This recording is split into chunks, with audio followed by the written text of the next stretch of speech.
د استنادي او محافظوي دیوال 4.5 میلیون افغانیو په ارزښت یاده پروژه د خوست صوبریو او یعقوبیو ولسوالۍ اړونده په خټکي کلي کې ګټې اخیستنې ته وسپارل شوه چې د شمال خرم او سیندیزې حوزې ریاست په چوکاټ کې د یونیسیار په مالي لګښت د اکرو موسسې په تخنیکي همکارۍ پیل شوې وه.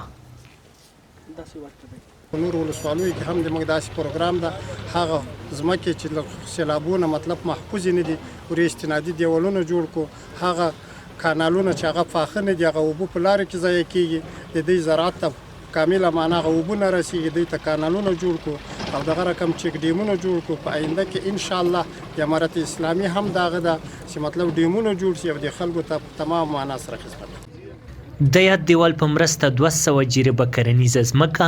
د نجونو یوه دیني مدرسه او د هلکانو ښوونځي یو تعمیر له سیلابو له زیان اړولو وژغورل شو. د دې کې ښه یعنې نهایي کوشش شوی ځکه دا موږ په ډېرې نږدې هماهنګۍ د سیندیز شمال خرم سیندیز حوزې سره یو ځای مخته تللي یو. د هغو د تخنیکي مشورو څخه د موږ د سینیر سټاف د تخنیکي مشورو څخه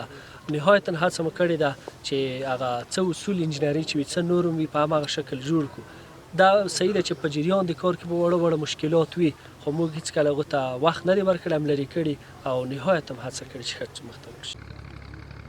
د شمال خرم سیندیزې حوزې ریاست مسؤلینو په وینا په پام کې ده چې د یاد ولایت په مرکز او ولسوالیو کې د چیک ډیمونو او نورو برخو کې ګڼې نورې پروژې پیل کړي چې په دې سره به په بیلابیلو برخو کې د خلکو ستونزې هواري او د اوبو د ضایعاتو په برخه کې به مثبت ګام پورته شوی وي.